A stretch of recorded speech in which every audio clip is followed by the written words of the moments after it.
I think that's really interesting what you're saying here, that you didn't know him well, but it's still a shock, right? Because that happens.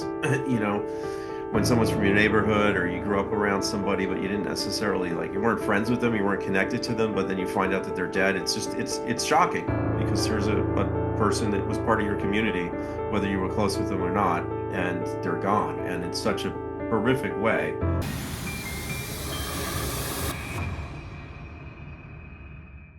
Hi, everybody. Welcome back to True Crime Unsolved. I'm Miles Reef. I'm here as always with my buddy Sean Cahill. This is the place where we tackle the stories that the TV networks won't touch. Guys, it's Monday. It's time to get into some comments with you. It's mostly going to be about Austin Kanuch's case. Before we get into it, Sean, do we have any channel business we need to go over? Nothing out of the ordinary. We are finishing our coverage of Austin Kanu for the moment. We've interviewed his parents and his brother-in-law, and of course, we have the case breakdown. So we're going to be pivoting to another case this week. But other than that, I just wanted to remind everybody that we have our membership program live, which is really awesome. For $4.99 a month, you can support what we're doing here to platform families and investigators in these unsolved cases. So if you're interested in that, or you just like what we're doing and you want to help for less than the cost of a cup of coffee, consider it. Other than that, I think I just am excited to get into these comments. People had a lot to say this week, Miles. Yeah, I mean, again, tremendous response, tremendous numbers, and just a lot of people with a lot of thoughts. So let's get into it. Um, SDH4557 says he still talks about him in the present tense, broken heart emoji, praying they find justice for Austin, praying hands. I know who I think did this, but it just seems logical. Shrug. Yeah, I mean, it's interesting because from our understanding from, building a relationship with Richard, he wasn't necessarily that close with Austin. He lived in a different area than Austin and Mary did. Obviously they had been together for a while, but he saw him on holidays, stuff like that. It was kind of like a brother-in-law relationship. They weren't like best friends or anything, but obviously Austin had a tremendous impact on Richard.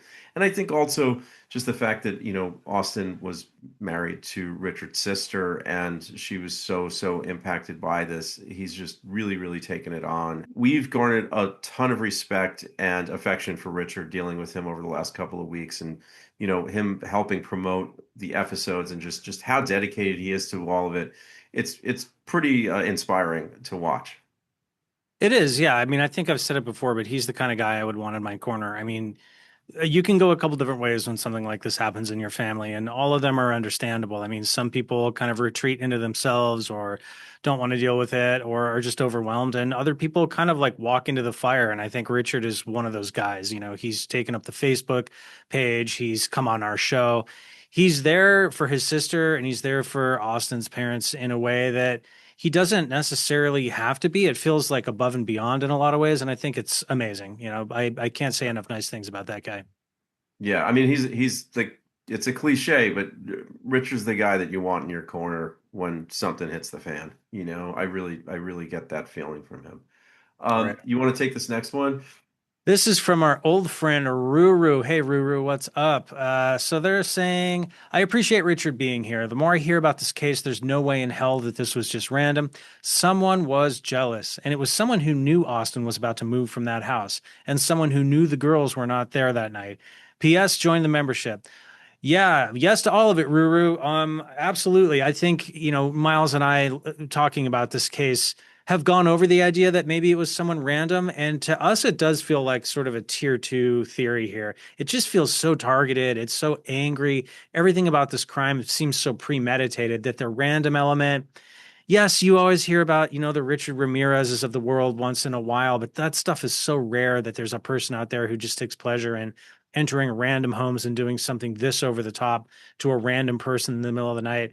It usually is motivated, right? In some way, Miles, don't you think? So I'm with you, Ruru. I think somebody had a problem with Austin, and to the other detail here, clearly knew enough about Austin's life and schedule and the house and just what was going on every day there that they were able to plan accordingly. So, yeah, the last thing I'll tell you is thanks for joining the membership. We sincerely appreciate it.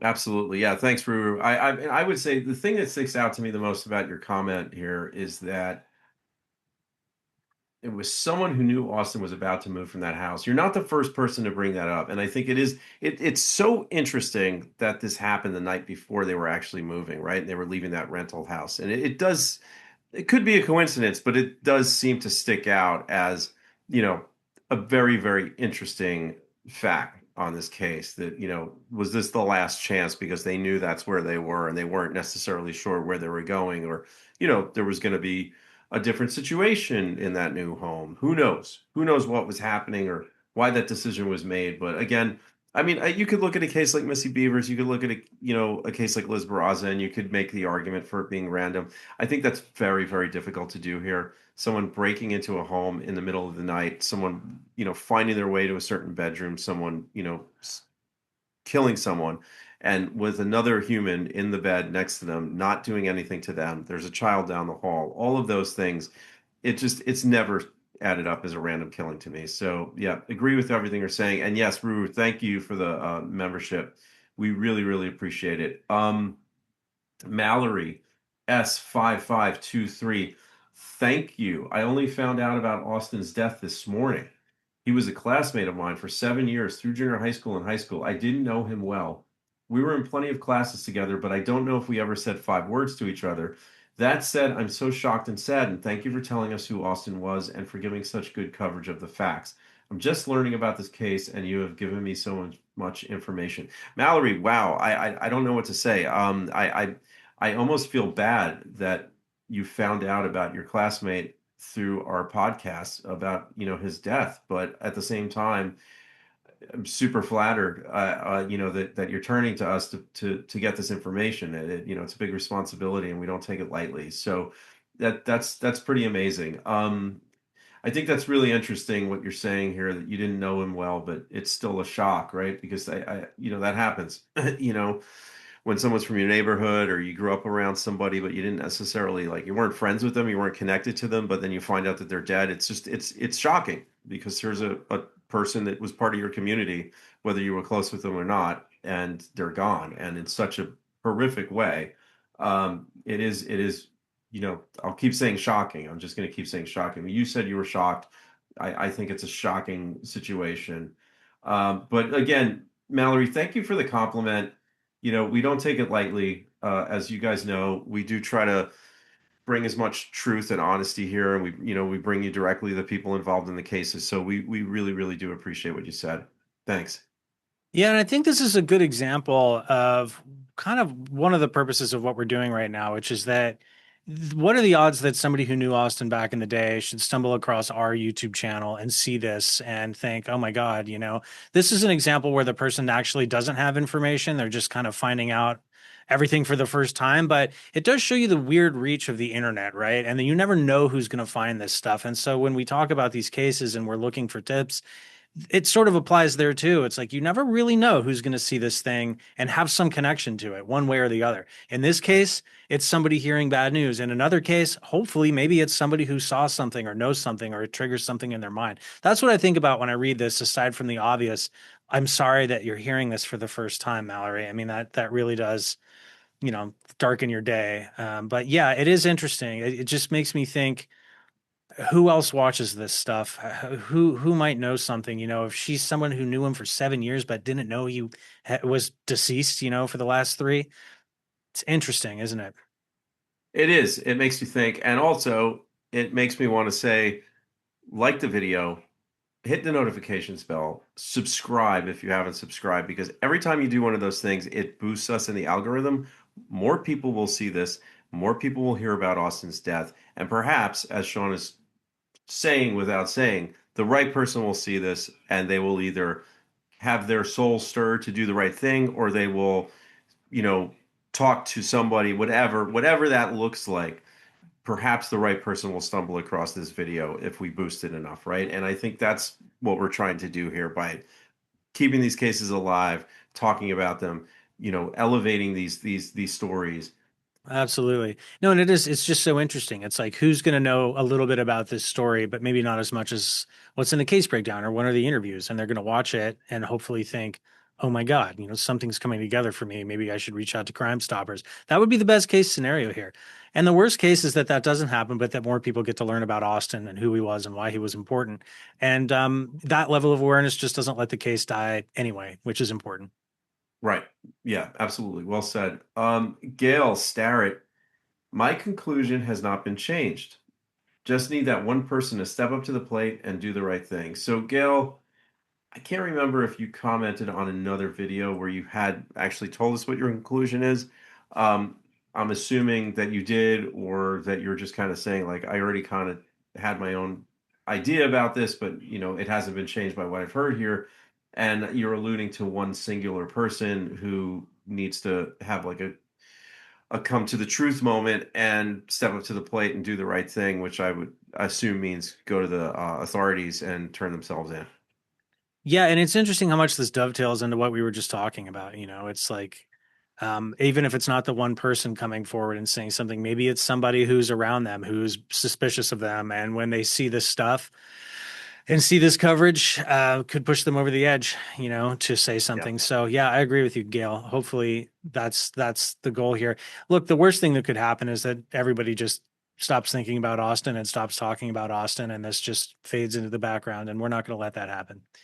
absolutely Um, not. It is, it's funny because we want someone's conscience to be stirred, but this is a person who was willing to sneak into a man's bedroom in the middle of the night and murder him while his wife slept next to him. So you got to wonder how much of a conscience that person has, right? So the hope, I think, is more that there's someone nearby, or someone who's been told something, or someone who heard a rumor, who puts it together and says, "Hey, this is not looking good," and comes forward.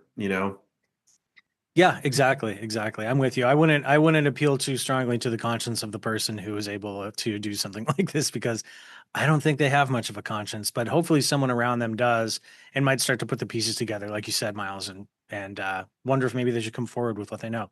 So that being said, let's move on to Andy Kelly, 7367. So Andy says, as difficult as it is to open your heart and soul in the interest of the case, you are such a strong, loving, and caring couple. He's talking, by the way, about Celine Oh, and Harold, Austin's yeah. mom and stepdad. You're such a loving and caring couple, and I know where you are at this time.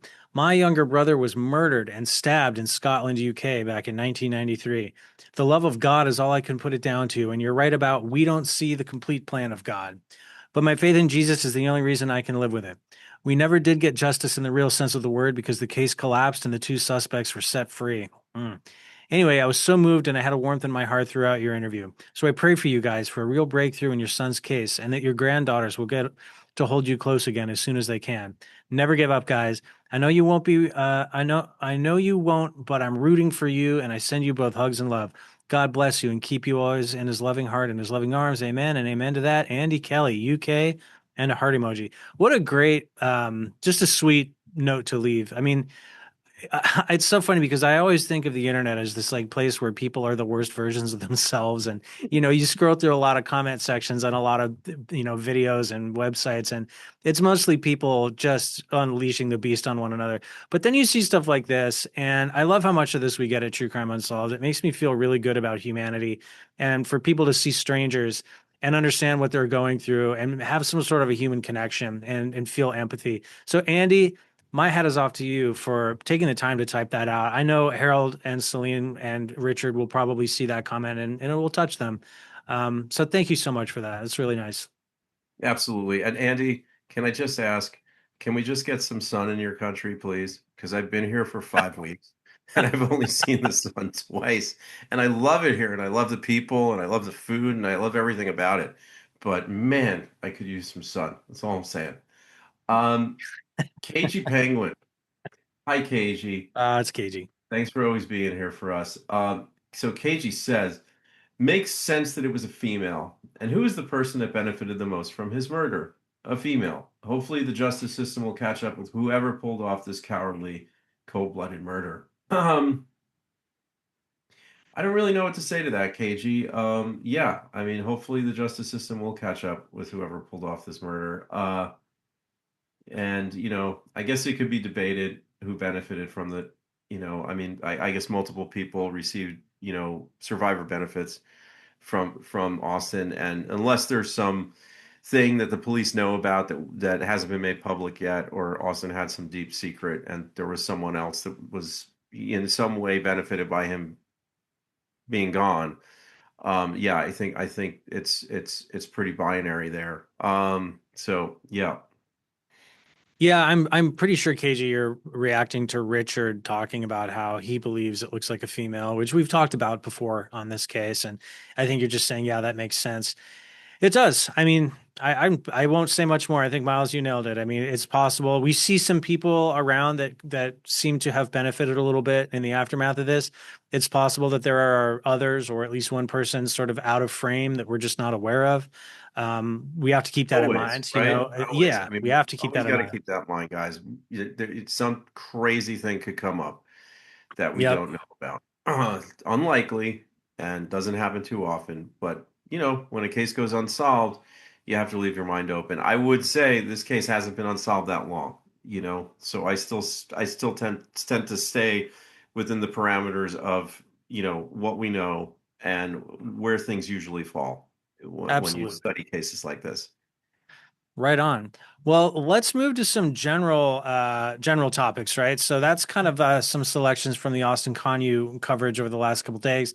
But generally, these are just from our last couple videos and shorts. So let's see. I'm going to try my best to get this right, Max. Max Kershit, Kershisnik. Max Kershisnik. I think I got it. 8998 says, I just wanted to say you guys are consistently climbing my ranks for my favorite podcast in the true crime world. Whoa. The other one that's as respectful to the victims in case overview is True Crime Garage. That's some really company to be in. I find these personal interviews with people connected to the case to be useful in providing insight that most other podcasts fail to achieve. Keep up the good work. You guys are truly amazing. And then in response to that, I'll just read this because someone left another nice one. Couldn't agree with you more. I respect these guys immensely. Love from Finland. Wow. Well, guys, thank you Hey, so much. Miles and I are usually a little timid about reading just purely complimentary comments because we don't want these videos to just be us telling you that other people like us. Like it's a little weird. yeah, they But might that get boring to watch, right? yeah, but I wanted to do this one because they called out True Crime Garage, which I've listened to a bunch of over the years, and they are awesome. So to be in that company in somebody's mind, to me, felt newsworthy. Miles, I don't know Yeah, if you've ever heard that show, but I have. they Yeah, no, do a they're great really good. job. And I don't say that, lightly. I also think it's thank you for calling out the fact that we go through the trouble of doing these long form interviews. Obviously, when we started the channel, Sean and I were looking for a way to do something that wasn't being done, try to bring something new to the space. And that was kind of the angle we went after because we know how to do that, and we've been doing it for years as producers. Gaining access to people and asking them the right questions and letting them tell the story for us instead of us sort of narrating it, which obviously we do in the case breakdowns. But thanks for noticing that because it is really important to us, and that is like our bread and butter. So it's nice to hear. And Well, Finland, holy mackerel. that was the other reason I brought it in, right? Like it's not every day you get a fan letter from Finland or a nice comment from Finland. So I thought that was cool. We do see a lot of UK, a lot of Britain, Australia, and the States and Canada, kind of the Anglosphere. So we appreciate all you guys, but Finland was a new one for us. Yeah, Again, it that's felt awesome. newsworthy. Thanks to both of you guys, Max and Uta Canusto, out of Canusto. I'm gonna stop trying to pronounce it. Um, Shelly Dietrich, 4690. I love when you guys do these. I have to admit, the Chances case is the only one I follow at this time, and I'm glad to see that others are still commenting and thinking about it. On the local Facebook page that many of us are following has had some interesting posts the last few days. We're all wondering what is going on in terms of trying to get a grand jury convened. I'm sure that lies with the family, but so far I haven't heard anyone anywhere say anything about signatures being collected to start the process. I indicated that I would gladly volunteer my time and help if and when this moves forward with anything I can possibly do to assist. I actually went way back on this page and reread so many comments that were being made at the time he disappeared, and I saw a lot of stuff I didn't know about. Things like he wanted to or planned to leave Bailey, and that's what the family was really fighting about. But again, those are just statements made by other people who either truly know or are just surmising. But in any event, it definitely changed my mindset a little bit if that was truly what set the whole thing off. Many things start to make more sense now. rather than him getting into an argument with their family over a new job he was taking. Lots of new stuff to ponder. Hopefully, there will be some forward movement on this in the near future, which will once again put his case in the spotlight. We will once again turn to you guys for news and updates. Happy spring to you both. It's been a crazy dry winter out here in Nebraska, and if we don't get some moisture soon, the crops ain't going to do well this year. Take care of yourselves, your old lady fans, Shelly in Scottsbluff, Nebraska. Shelly, thank you for such a thoughtful comment. There's so much here. Obviously we think about Chance all the time. We're still talking to Ryan. We could do a little follow-up there and just, ping him and, see what's going on with the grand jury. We try not to bother families when they want to talk to us, they can talk to us. But I think, our relationship with Ryan is such that I think a little outreach to him about that would be fine and wouldn't be too invasive. And we could see if we can get any information on that because I know that that's something that the family really, really wanted to move forward on. As far as why they were really arguing, I mean, again, I know that they had a volatile relationship. Nobody's ever hidden that. Nobody's ever argued about that.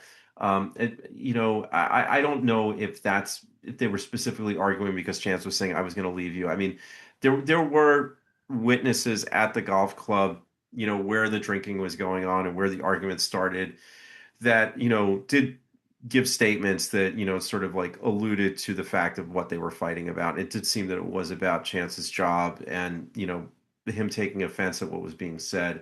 So that's all I can say about that. That's all we know there. But again, we do know that it was a volatile relationship. They were together very young. They got pregnant. They were trying to make it work. Well, and one thing But that Dawn told us too is that, she was so forthcoming. And for anyone who's new here, Dawn is Chance's mother, who we interviewed.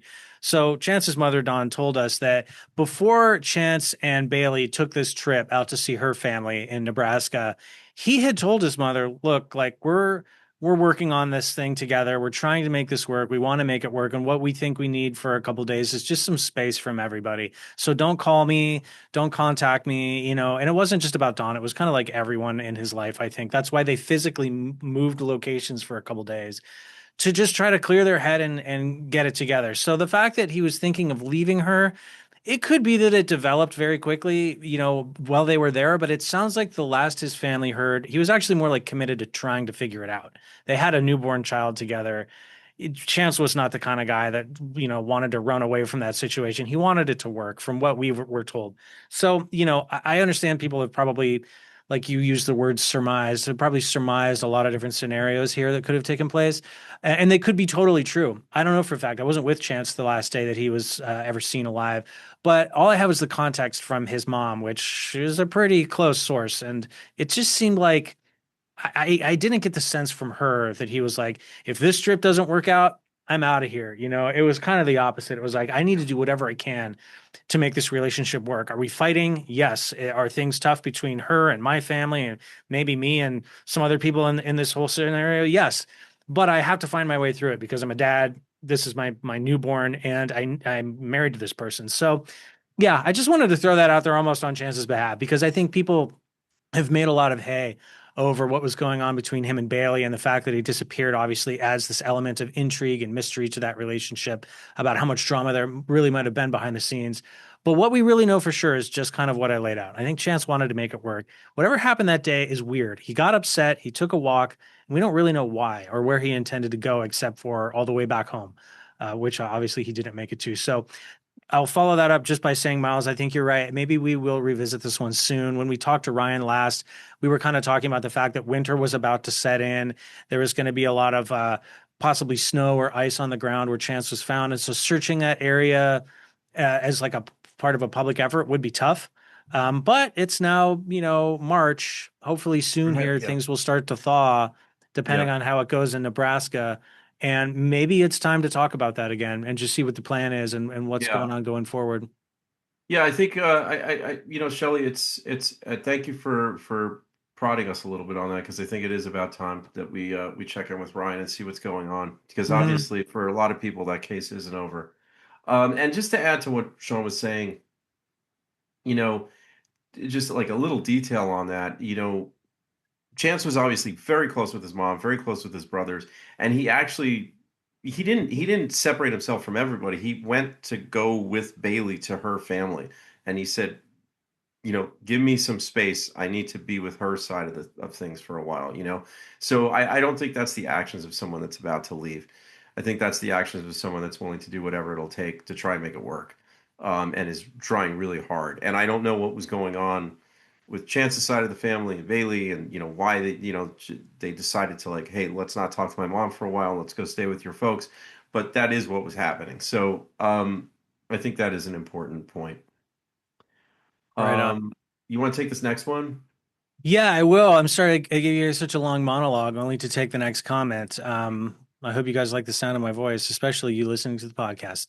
This is the Speed Racer 12, and they point out Lincoln, as in Abraham, was killed on April 14th. All right, so for context here on last week's comment reaction video, Please, Sean, can you give us some background? Because I yeah, don't so even remember this. this is a little interesting.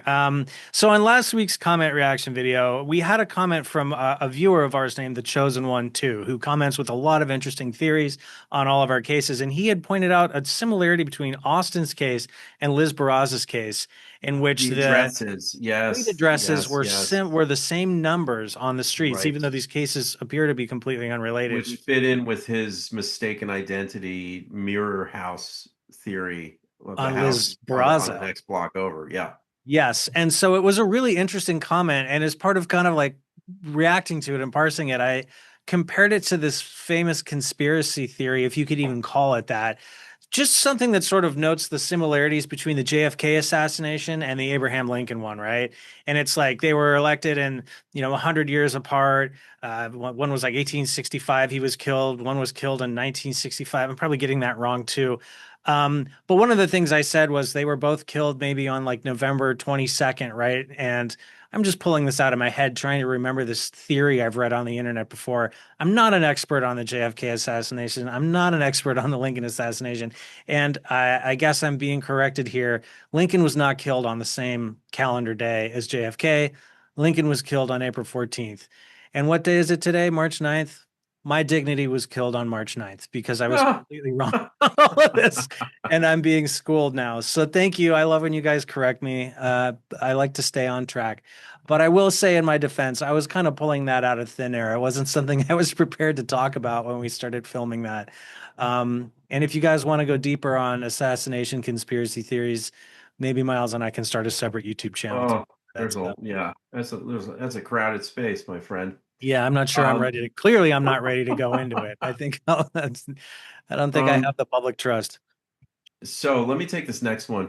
Dave Dangeroso Travels. Love that name. That's a great I name. actually knew Lacey, but moved away from Norfolk years ago. So this is obviously about Lacey Anderson. I checked back in this morning to see if anything has happened in the case since I've been gone, and absolutely nothing has been accomplished. Completely ridiculous. Wow. Yeah, I don't really have anything to add to that. I agree. I completely agree. Yeah, it's completely ridiculous. And you're right. Nothing's changed and nothing's been accomplished. But thanks for checking in, and thanks for choosing us to be the guys that you came to check in on it.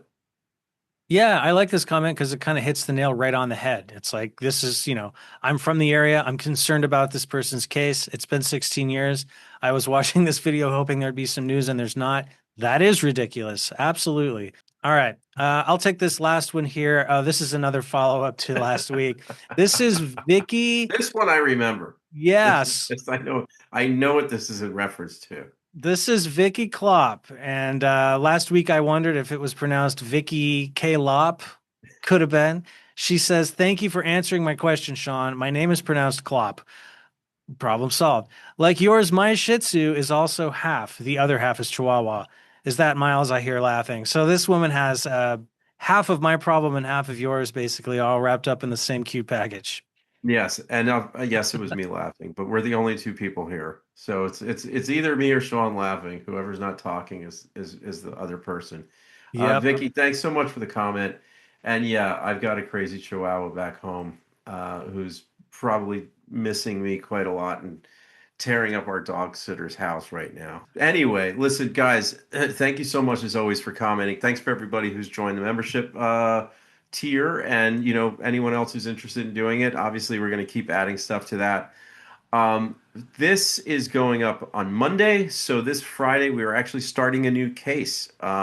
We got a lot coming up on this case, actually. So this is the sort of, I don't know how to position this one, Sean, because I I would don't call it want to. a mysterious death or a death with questions around it, right? No That's a one's great. been. That's yeah, yeah. We don't want to call it a murder, and we don't want to say it's unsolved because, as far as the police in this case are concerned, this case is closed.